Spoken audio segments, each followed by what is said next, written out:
Bum, bum, bum, bum, bum, bum, bum, bum, bum, bum, bum, doo, doo, doo, doo, doo, doo, doo, doo. Welcome to the Red Pill News. Taking the red pill, take the red pill, take the red pill, yow, yow.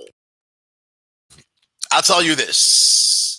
No eternal reward will forgive us now for wasting the dawn.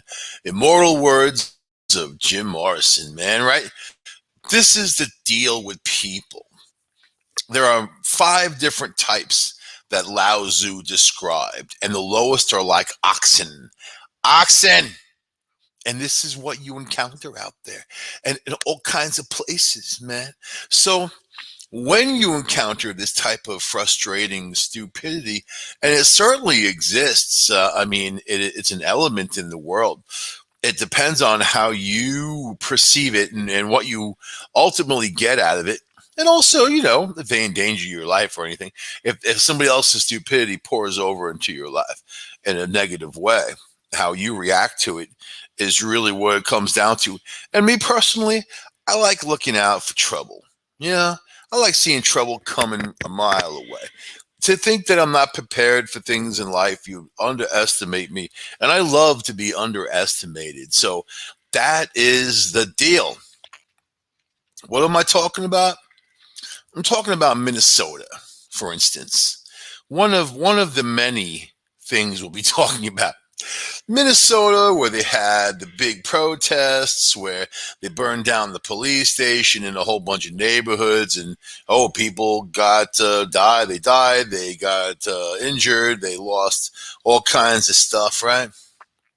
Was wholeheartedly encouraged by the political body. And these certainly aren't protests in the legal term of what the Constitution provides as a protest. These were basically crime events, right? Burning down a police station is a crime event. I'm not that fond of cops either. Sometimes I don't like the way they make me feel. Sometimes I'm 54 years old. I don't even look any which way. And then it's like one the other day, I was cruising down the road, met a red light.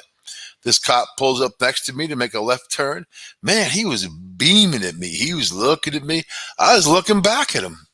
There's no reason to. I don't fear anybody. I certainly don't fear anybody. And it's like, it's weird that the guy he wasn't smiling. He wasn't nice. He wasn't like, he didn't have a good energy about him, man. He just acted, he looked like a little douche, is what he looked like. And I didn't like the feeling, man. Is that a community police officer? No. If you're looking at me, I'm the least amount of your worries. Least amount. Oh my God. I'm the one that would go to help someone like that. So very funny though. But some people tell me I have a look. I kind of look like whatever, some mobster or something like that. And I resent it. I'm just me. I just am me. God damn it. Trying to be me in the world that's supposed to be politically correct in the way of you can be yourself or you can be someone else. You can identify as anything. You probably identify as a lizard and get away with it. There's people that do. There is someone, that lizard guy who's tattooed from head to toe. I know I blocked that out of my mind at some point. All right, here we go. Headline: Minnesota police chief sees unsustainable crime spike. Never seen gun violence like this. This is a residual effect of the political nonsense that went on and the fact that you allowed people and gave criminals the green light to behave like that. Let me tell you, people who aren't criminals don't behave like that. And in my business, if you're a sociopath, you're always going to be one. There's no way to break out of it. Usually they get old enough where they realize they don't want to go back to jail. So they just lead a normal life-ish. But you think they don't commit crimes? You think they're not opportunist criminals out there? Ooh, someone's looting the Target, right? And they have to run in there and grab television sets and bring them home. Somehow that settles their rage, the rage that they feel. because people get gunned down. Let me tell you, man, cops are cops. They got a gun, they have weapons, they're there to enforce the law. And if you break the law, you are engaging with them in that way. Anything can happen. Anything can happen. So it behooves you, the criminal, not to push things that far, like don't point a gun at cops and expect to get shot, or don't fight with them. I mean, come on, So it's common sense. Common sense. You treat them with respect, and you would hope that they would treat you with respect, but ultimately that doesn't happen every time, does it? And I've been in my own situations and legal protests where police have abused me and the other protesters. So I know what people are capable of. People are individuals. Even they wear that cop uniform, let me tell you, they're not all the same. And there are individuals. There are some police officers that go above and beyond the call of duty, do an amazing job. They put their lives on the line every day to protect other people. And of course, properties, things, governmental things, officials, all the people that they protect ultimately, but they're supposed to be there to protect and serve, right? If you need one, though, and one shows up and there's an issue going on, there's not much justice involved, right? It's kind of like, it's kind of weird that you would think in a society, okay, someone does you wrong, I'm going to call the police because this person committed a crime. The cops come and they fill out a report, and then they kind of tell you basically, there's not much they can do, and they're going to talk to the other person. If it's your word against theirs, it just kind of goes nowhere. Even if somebody assaults you, and there's no witnesses to the fact and all that, it gets very icky and dicey. And then you may not get justice out of it. You may get nothing out of it. And it comes down to that. So it's a sticky wicket. And a lot of the times, especially if things aren't written down, when I tell people when they engage with police officers and they're making a report, read the report. Make sure that they write everything specifically how it happened. Because a lot of people get lost in the interpretation from others, or especially if a cop is hearing things from several different people, they might get jumbled up. So make sure everything's written down, because that's going to help your attorney. It's going to help the people down the road in the court. It's going to help everybody, right? It's important to take down the right info. Anyways, I'll tell you this. I don't like crime, and some crime doesn't piss me off. When the crimes that piss me off are the ones that endanger other people. That's the one. Those are the ones, and it's those people who victimize others who don't like the police. Do you see a connection between the two? You see, maybe there might be a reason why criminals don't like the police. And they're going to take to the streets, and they're going to bring up an issue, and they're going to play the race card and every other card they can play to push their point that they don't like the police. Okay? All right. So the Minnesota police chiefs have raised concerns over the recent rise in violence across the state. And it's not just Minnesota, by the way, in New York City and other places, man. Oh, my God. Chicago with an unbelievable mayor. I don't even know how she keeps her job making the horrible racist statements that she makes. It's not okay to be racist no matter what color you are. You don't get a pass because you're black or white or whatever. I mean, you make racist statements, those, especially if you're an official like a mayor. And unbelievable what she said about people, others, and everything, man. And she doesn't support the police at all. All right, so anyway. In Minnesota, you got gun violence. One chief saying it's unlike anything he's ever seen before. In Hennepin County, which encompasses Minneapolis, with several smaller cities, that has seen a 24% increase in 2020 over 2019. 24% increase in gun violence and people dying, getting shot and injured, right? With a sharp rise, 36% from October through December of 2020. Wow. 36%, man, So the trend appears to continue through 2021. I've never seen the gun violence like this. Brooklyn Park Police Chief Craig Evelson told Fox 9, "We need to come together and say when is enough, when enough's enough. When is enough enough?" We need to get together at some point and say enough's enough. This is killing. You gotta stop the killing, man. What an idiot. How about now is the time? Yesterday is the time. These people don't think quick on their feet. I literally thought the shootings of those children in Minneapolis could get a different way of thinking, and it hasn't, he added. God forbid it could be us that could happen in any of our cities and whatever. He's definitely letting you know that it could be you in your car driving down the street and have someone just shoot you for no reason, shoot you because of the color of your skin, shoot you because they don't like you, shoot you because they want to take something from you, shoot you because they're having a bad day.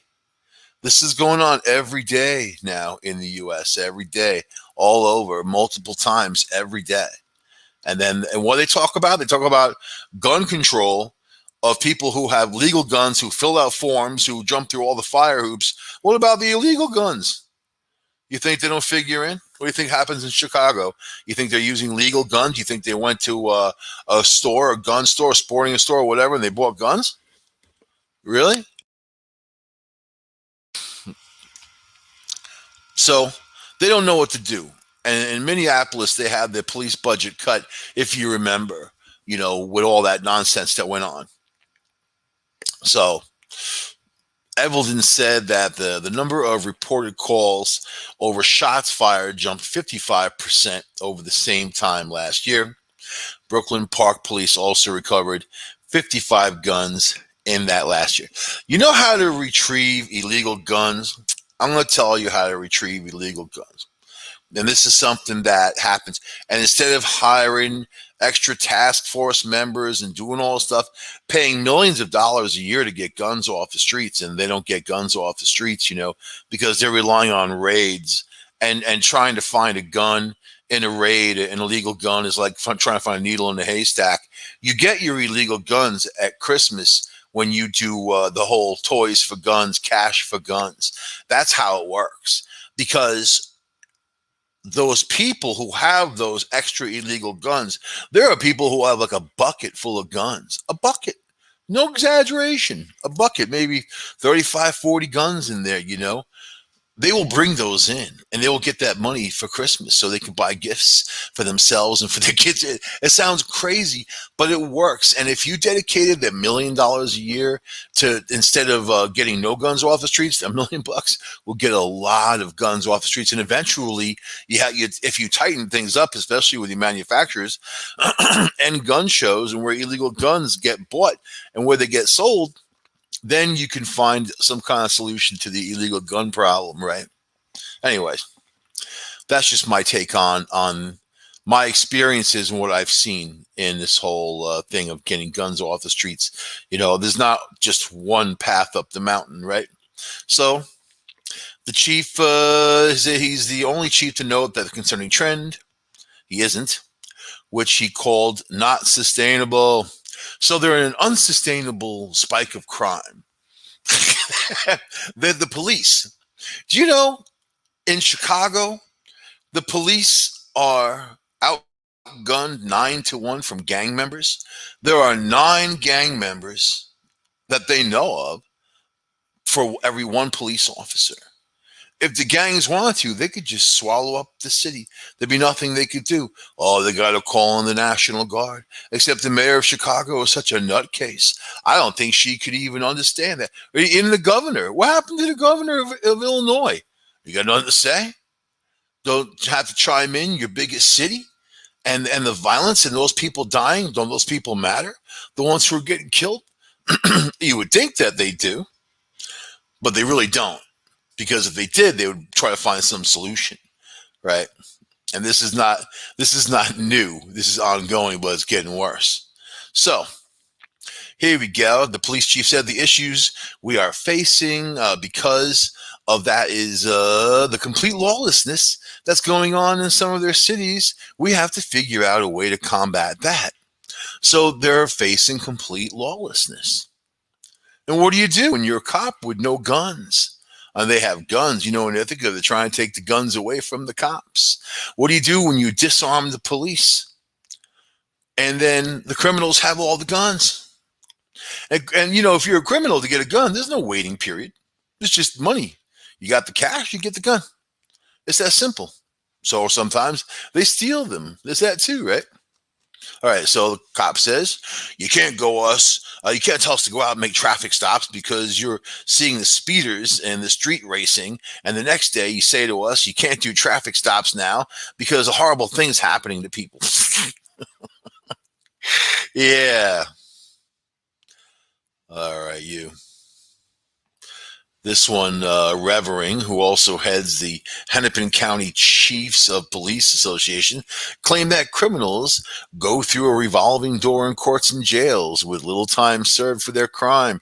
Instead, they return to the streets and repeat their offenses. Revolving door justice, right? And how many times? I'll tell you, I read a lot, and I read a lot of news and stories from all over the country and all over the world from little individual outlets because you get some of the most honest reporting that way.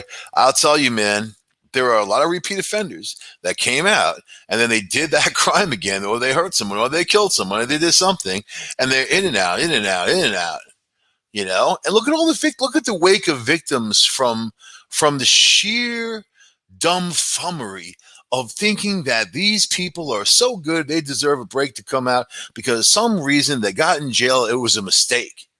And that's why you have jail reform and you have people, that's bullcrap. They're locked in there to protect the people who are out here. That's why jails were built, to protect other people, get them off the streets. So, all right. It is, so in Minnesota, it's a free-for-all, right? It's a free-for-all for crime. And they have no solutions, by the way. No solutions. None. What are they going to do in the wake of all this crime? That's just Minnesota. What about New York? What about LA? All these other places. So in the wake of these demonstrations, you also have other types of victims, right? So here's a woman who ran over a demonstrator during a George Floyd protest in Denver last summer is found not guilty of assault by jury. So, and this is good, right? Because I don't think she did. I think that she did exactly the right thing. From I know the whole case and I know what happened, from the get-go. So, but I'll read it to you. You make up your own mind, right? Let's get down to it. Here we go.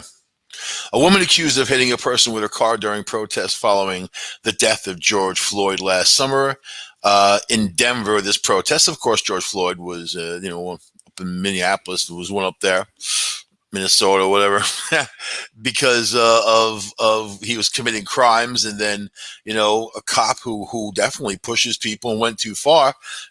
Apparently that same cop has done that to other people too. Now he's going to jail. It's good for him because he act. You know what? This is the thing. When they do that, they're not acting as police officers. They're acting as their own. They're outside the law. They are breaking the law because the law is, you're not supposed to be killing people in the streets. If you're a cop, you're not judge, jury, and conviction, right? So anyway, this woman was driving through Denver. They're having a protest, right? And so she has been found not guilty of assault by jury. And a jury found Jennifer Watson, 37 years old, guilty of reckless driving instead, right? And if I was her attorney, I wouldn't have even settled for reckless driving, because check this out. But so the video of the incident went viral last summer. The video from May 28th showed a black SUV honking its horn at a group of demonstrators around it. Before the start of the video, a protester was on the hood of the car, and the car then started moving. The protester jumped off. The people can be heard screaming, "Watch out." The car then swerved and then hit one of the protesters and drove off. Okay. Watson's attorney, Ray Brackley, said Watson was scared for her safety. Miss Watson was, so imagine yourself, you're a woman by yourself, you're in your car, and then here's some dude jumping on your hood. Now with me, that's an ass beating right there. You jump on my hood, you're not gonna be the same after doing that. You've already provoked me to the point where you're not gonna be the same. Then you're threatening me in my life, jumping on my hood. I'm just sitting there in traffic. So you know what? And then those people who call themselves protesters, and they are not, they are criminals. That guy was a criminal. Those people who do that think they get a pass, that they are allowed to do it because of their fake outrage. So they're allowed to do it, right? They're allowed to do it in their mind. They're allowed to terrorize even a woman driving home. Okay, let's see. The lawyer, the mouthpiece, says we appreciate the jury's verdict of a not guilty of the assault charge, but she's found guilty of reckless driving. Brackley said Watson was taking her usual route home when she was surrounded by protesters. He said she was alone with her dog when the man that ran over, identified as Max Bailey, 22 years old, jumped on the hood of her car and her windshield and smashed her windshield. So not only did this asshole jump on the hood of her car and smash her windshield, she's in there with her little dog. She's terrified. And what are you supposed to do? What do you think that they're so in America, in the fight or flight, if you can't get away, you fight, but you're supposed to be able to fight, get away. She should have been able to get away from this person. And whatever injuries come from the people in that group and the ones surrounding her is entirely their fault, because they're the ones who put themselves there. They're the ones who are threatening people's lives. This was not a protest. This was a violent attack on a motorist. And the lawyer, even with reckless driving, that guy's a schmuck for getting even reckless driving. She would have gotten off with nothing with most of the attorneys that I know. Nothing. All right. Bailey told the outlet that he jumped on the hood of the car because he feared being run over. He suffered from swelling and bruising following the incident, right? It's all about him. He feared being run over. She was just sitting there at that point, and he jumped on top of her hood. She wasn't even moving, and jumped on top of her hood. He knew what he was doing, and he's lying, right? But they got videos showing the whole thing. He didn't fear that. Protests erupted across the country last summer after Floyd's death on May 25th, 2020. Floyd died after former Minneapolis police officer Derek Chauvin knelt on his neck over 9 minutes. 9 minutes, man. Jesus Christ. Really? Floyd repeatedly said he was unable to breathe. 9 minutes, man. And even though the guy was a bad guy, I felt bad, because you don't have a cop do that to you. No one do that to you. They had enough police officers there. The guy was gigantic, big, tall, muscular dude, but still, there's a way of controlling people. He was in cuffs and on the ground, So anyway, the cop got what he got what he got. So now people are protesting against this woman, threatening her in her home. We're going to come kill you. All this other stuff, only because she was in traffic and she didn't want it. And she was feared for her life and her little dog's life. She was in traffic, right? And so that's what you're up against. And let me tell you this from experience. When you are in a situation where you have to go, you go. When in doubt, you get out. When in doubt, know your way out. All those old sayings, they have to be in your head, man, because it doesn't matter about the cops and the judges and the juries and all the other crap. It matters that you get the hell out of there and survive. It matters that you're there for your family. It matters that you live. You don't want some stupid ass killing you because they're trying to make some statement that they don't even know what the hell they're talking about. Trying to make some statement. They don't even know what the hell they're talking about. They're trying to hurt innocent people, jump on the hood of a car and smash someone's windshield, because you're mad. I bet that kid comes from a really nice house, nice family. I bet he's got it all. I bet he never had to suffer not 1 second in his entire life. Guaranteed, man. Guaranteed, because I know the type. So, but people are out of control in some certain situations, right? And then, you want to say that you think that eventually things will even out and balance themselves. I'm a big believer in balance. You need some kind of balance, otherwise things are lopsided and they go a little crazy. because of the fake outrage and because of the politically correct stuff, we've gotten into a really weird world of people trying to tell each other what to do and how to dress and how to act, right? This story grabbed me, and not for the obvious reasons, but for the underlying reasons. And even though I don't like the players involved, I'm into the mission, right? Bodybuilder furious after being banned from American Airlines flight over shorts being too short. So, a Turkish bodybuilder and social media influencer, of course, was stopped from boarding an American airline flight for allegedly wearing shorts, denim shorts that were too short. Too shorts. That would disturb families on the plane, is what they said. So automatically they're judging you and what you're wearing, saying that you're going to disturb other families, right? I've seen a picture of this. There's a picture of it here. I can't show it to you because I can't share my screen, but it's not obscene. You see, way more revealing in other areas, especially at the beach and whatever. If you're see, I'm from the city, New York City, in Long Island, right? So this type of stuff doesn't disturb me because it just is what it is. And I don't have I'm not some mad rapist. I'm going to see some girl in short shorts have to jump on her or something, right? If American Airlines had said, well, we fear for her safety with other passengers, you got to admit that. You let animals on the plane, and once you're up in the air, you have really not much control over them, and what happens, and whatever, right? Which is still a bullcrap argument. But when you're saying that it's going to affect kids adversely, you know what these kids see? And some chick in short shorts is going to affect them adversely. You know the amount of violence that they see on a daily basis?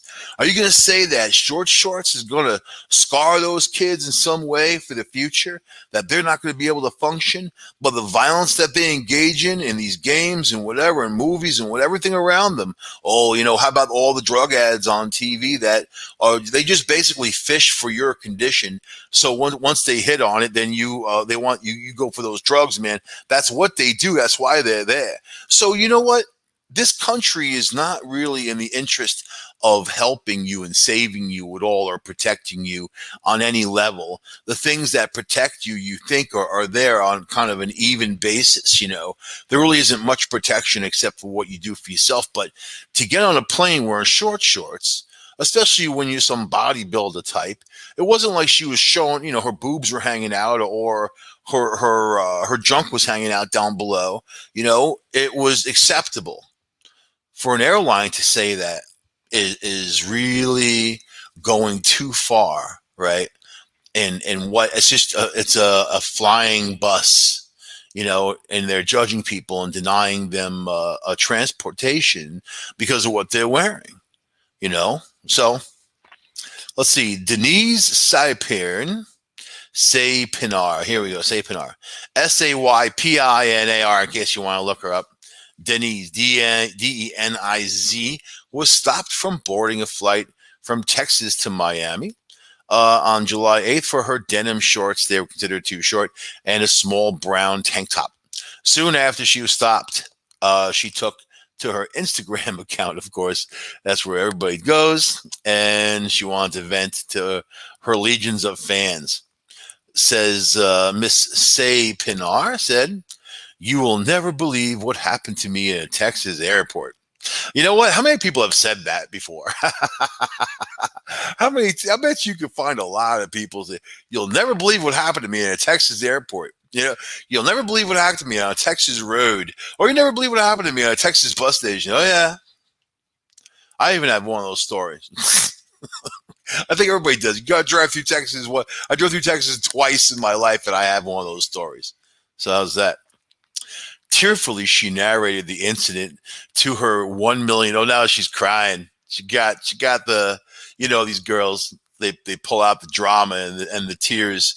They seem to think that when they cry, they make people do things for them, or they garner some support. Most of the time when people cry, they're fuck ugly, and it's kind of funny to laugh in their faces. The rest of the time, you just feel kind of awkward because somebody's melting down, and then you're like, "Stop crying, please stop crying." I know, but I can't help it. She talked about how the staff allegedly insulted her when they said that she was almost naked. They literally didn't take me to the plane because they said, "You're naked and you offend other families." Ms. Say Pinard, 26 years old, is a bodybuilder, entrepreneur, and social media influencer. The Daily Mail, which first reported this incident, said that she moved from Turkey to Los Angeles to further her bodybuilding career.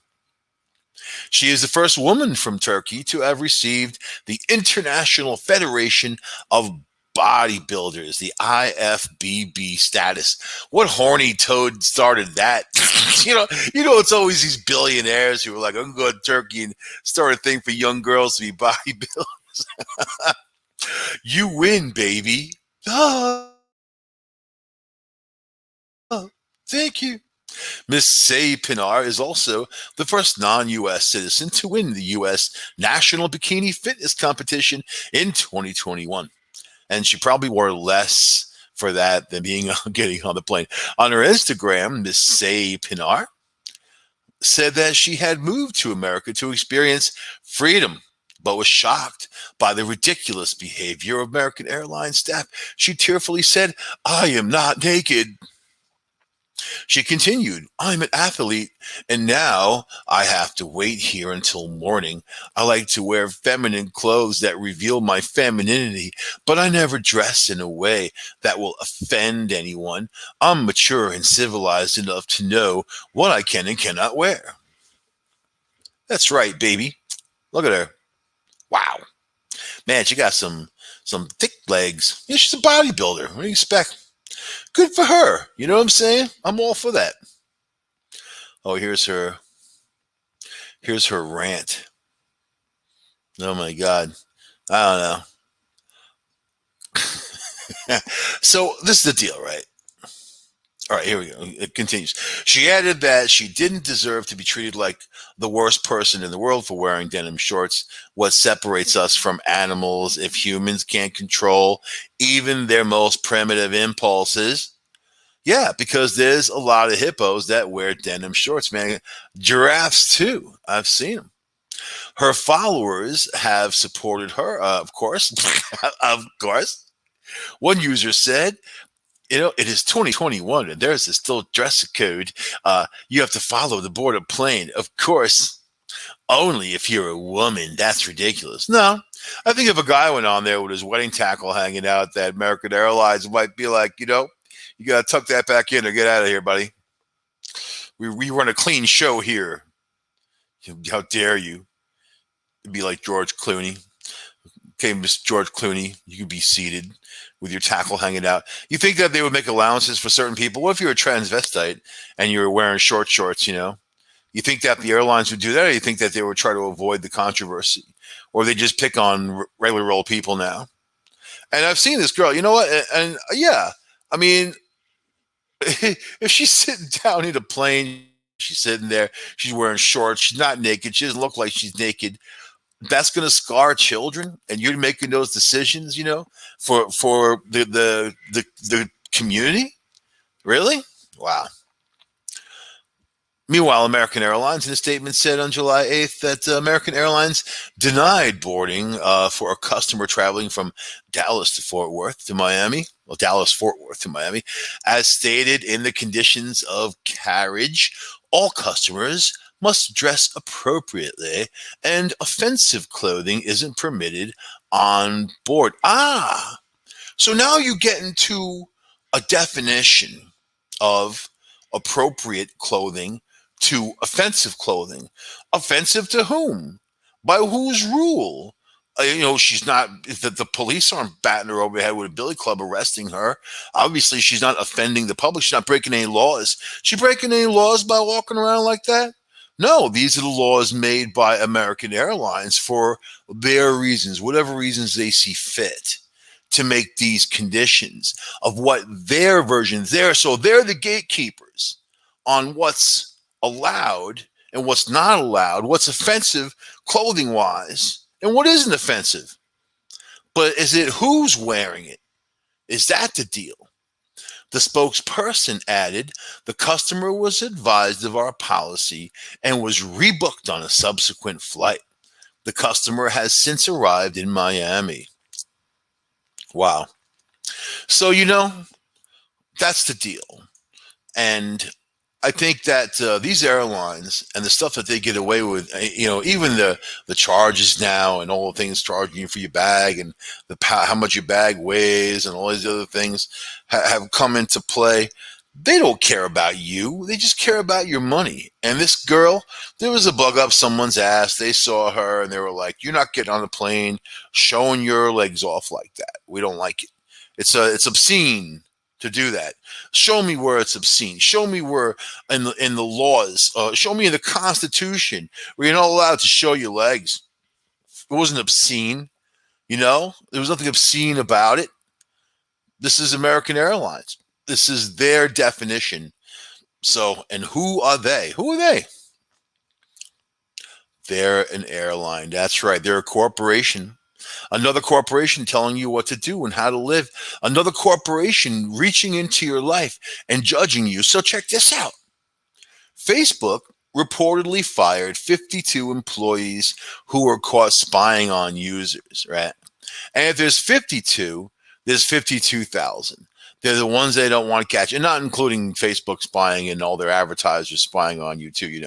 I've developed a really cool, fun hobby of reporting all the ads on Facebook, and I've gotten to the point where like their search spiders are angry, so they take my information and they send it to these companies. Then the companies contact me and they're like, why don't you like us? I said I find them all to be offensive. That's my word too.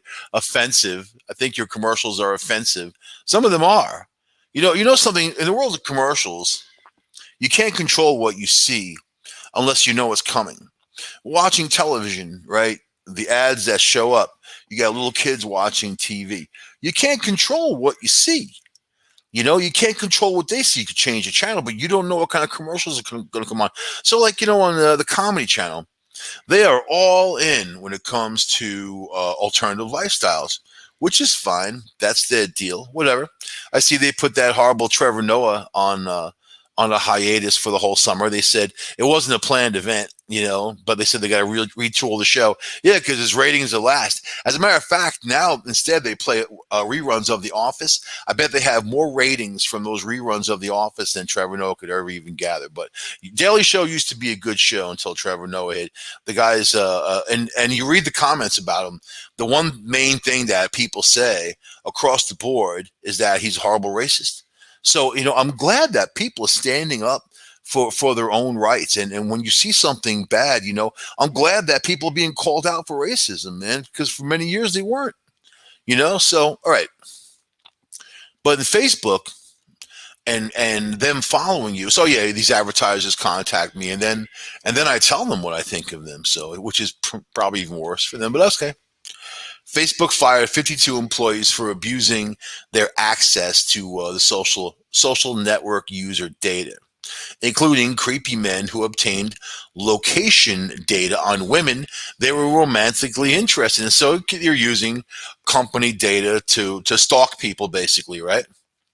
Using their access to troves of user data through Facebook's internal systems, male engineers were able to view women's locations, private messages, deleted photos, and more, according to a bombshell report in the Telegraph. You think you would see this in American media? You think that your CNN or any of these guys would report a story like this? No way.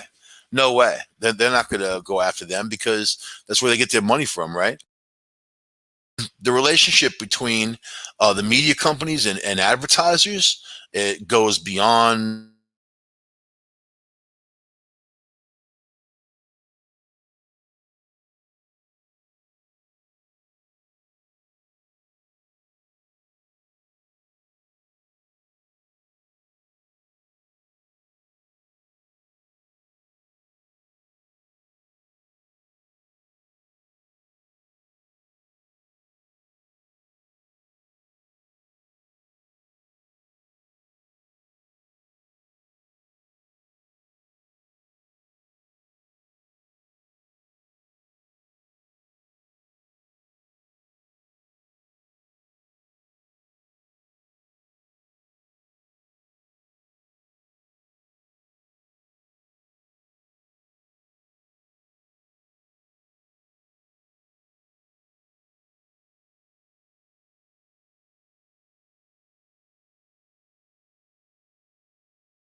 Here we go, man. I got booted off the internet. There's a huge storm going through. So back again. So what I was saying about people who work for Facebook or anybody, times that police officers are found doing the same thing, or looking up information using databases they're not supposed to, and they all sign non-disclosure agreements, and they're all not supposed to be doing all that. But check this out. So the majority of engineers who abuse private information were men. Of course, a lot of them they confronted the people, or they showed up at their houses. That's pretty out there, man. 52 employees fired for such transgressions, and that was back in 2014, 2015. And so Facebook founder Mark Zuckerberg was allegedly upset when he found out about the widespread abuse of their user information. Yeah, right. He's probably like, why didn't I think of that? Asked why no one else in the company had thought to tighten engineers' access to such data. So this goes to show you that data is not secure. The stuff you do on Facebook, the things you say, using their telephones, using their messengers, all of these things that get recorded and stored in its data, be careful what you do online, especially you young people, and you're trying to get into college, you're trying to get a job after college. Make sure that your stuff online is very neutral, man. Don't go crazy. If you do, you're not going to get that job. People will profile you. Profiling is alive and well. At various times in Facebook's history, there were paths we could have taken, decisions we could have made, which would have limited or even cut back on the user data we were collecting. One longtime Facebook employee told Franklin Kang, this is a song. It's a song. Is that a song? But that was anti-ethical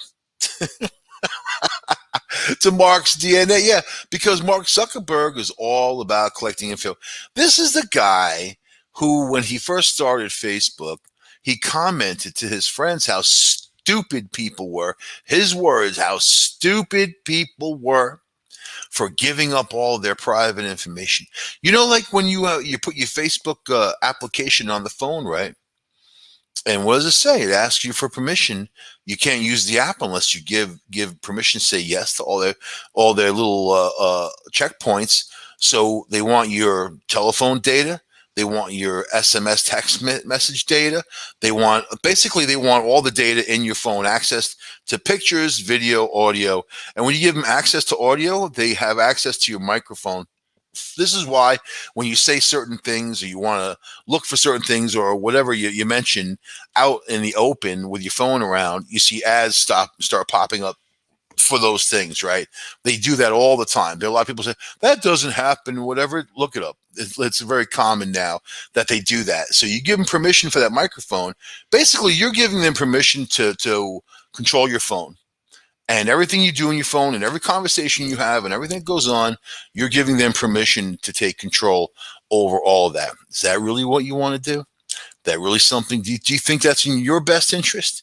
It's between you and your. Imagine if you suggested this to anybody back in the day who was on their telephone. People were so paranoid they didn't want to talk around their telephone, let alone. And these are just not even criminals, like normal people. They just don't. They want their privacy. Imagine you say, "Oh yeah, yeah," you're gonna be on your phone, your AT&T, but people could be listening in constantly. It used to be that they had to get a warrant to do that. The FBI, the police, or whatever had to get a warrant to listen into your phone, and they still do.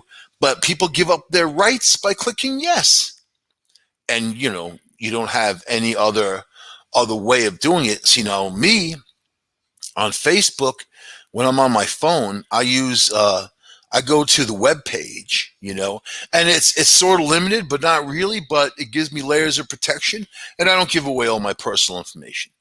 I mean, it's none of Facebook's business what I do, what I think, whatever I post a picture of a cat on there, whatever the hell you post, it was fine, is fine, right?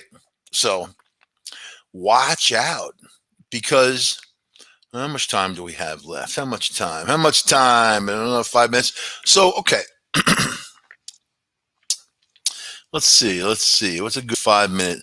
This is a good 5 minutes. So we talked about Britney Spears recently and her conservatorship, and now she's back to being off the wall, of course, because now people are paying attention to her again.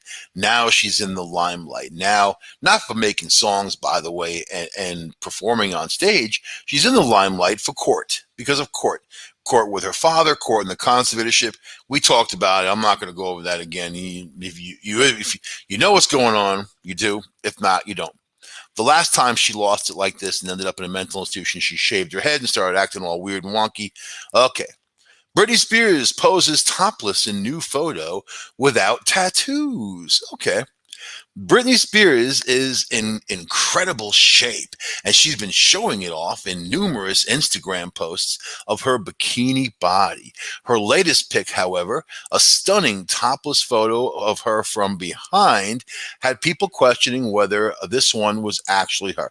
And I'm going to tell you right now, it's not. Because I just saw pictures of her at the beach with her back towards the camera. And, she doesn't have a trim waist anymore. She doesn't have the youthful body anymore. She has two tattoos, one at the top of her neck and one at the base of her butt. But she has a mom bod. In fact, when I was reading the last story, and this is just a week ago, she's got a mom bod. There's nothing wrong with that. She doesn't have her youth. Listen, she's 39. She hit the wall at 110 miles an hour. You know what I mean? So she's, even for 39, she's kind of gone off the reservation. She's dating that Iranian bodybuilder, another Iranian bodybuilder, whatever, Turkey. She's dating that dude, right? And he's a fitness instructor. So you think he'd be getting her all up in there, but nope. All right, so in the topless photo, Spears shows off her amazingly toned back and stands out nude in front of a bathtub. 3 ballet slipper emojis were the extent of the caption, perhaps implying that the pop star achieved this physique thanks to dancing. But Spears fans were quick to notice that something was missing from the photo: her back tattoos. So, and you can look at her, you can see it's not her. It's just not her. Period. End of sentence. This girl's a youthful girl. Maybe this was her a bunch of years ago, but this girl in the picture is a youthful girl. You can see it. You can look at her. So how pathetic is that? That one, you're putting up a false picture, and I'm going to say is 100% BS. I'm not giving it any plausibility. I say it's 100% BS. You're putting up a false picture, and yet your fans don't even back you. Your fans don't back your back, So now here we go. Spears has 2 tattoos, a fairy tattoo on her lower back and a Hebrew symbol on her neck that fans are accustomed to seeing. While some of her supporters in the Free Britney movement just voiced their love of the singer, others question why Spears' tattoos were missing and if this was even a photo of her. So while we can see why this made people scratch their chins and say, we're not sure why anyone would leap to the idea that Spears posted a photo of somebody else and pretended it was her, because she's crazy, because she's got problems, and they say you're not supposed to use the word crazy. Yeah, I use that word. She's got problems, and obviously this isn't helping her. And she's living in the past. She was just chatting with her fans about these albums from 20 years ago and a song from 20 years ago. She's not relevant anymore, and she can't handle it. And then his going through, that's, a big part of this conservatorship fight is because of that. Okay. So let's see.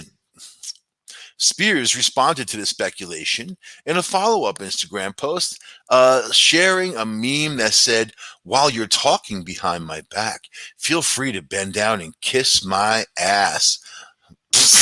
Nice. Of course, the singer had a simple explanation for the missing tattoos. She's like, well, okay, so I edited out my tattoos on my neck because I wanted to see what it would look like clean. She captioned the post, and I like it better. So while you guys are talking behind my back, go ahead and kiss my ass, haters. And of course, fact checkers looked at the picture and they found no anomaly in the photo of the tattoos being photoshopped or changed in any way whatsoever. So, of course, it's just another thing. It's another thing. She'll probably shave her head again, man. You know what I mean? So basically it says not everybody was satisfied. And then they said that her lower back too wasn't visible either. But whatever. It's just an ongoing problem, and this is the stuff that the media loves. They put it out there, and people like me, man, I share it because this is how out of control people can get. And then they're still feeding in to her illness. That's feeding into her illness, you know. So it's a damn shame that people don't have the dignity I think that they should have, you know, or weren't taught that, or they're not aware of that, you know. So the one thing my mom always taught me was to respect myself, protect yourself, respect yourself, you know. And man, that's what I've been doing. So, anyways, I'm going to end the show. This is Michael Angley on the Red Pill News. Take the red pill, take the red pill, take the red pill. Look at the photo for yourself. You're going to see. Look at the photo for yourself and look at the recent photos of Britney Spears at the beach. You know, like they're all over plastered on the internet and from behind. And you'll see she kind of looks like almost like, all right, I'm not going to like, you know, she looks like she has a mom bod, like a woman that had kids and, you know, somebody who doesn't work out a lot, whatever. It's fine. There's nothing wrong with that. You know what I mean? But apparently she thinks there's something wrong with that. So it's just another part of that type of problem. And so I think there's a solution to every problem. I'll leave it there. United Public Radio Network bringing it for you. UPRNTalkRadio.com, 107.5 New Orleans, 104.7 in Pass Christian. I'll see you guys next week on this show. Take the red pill.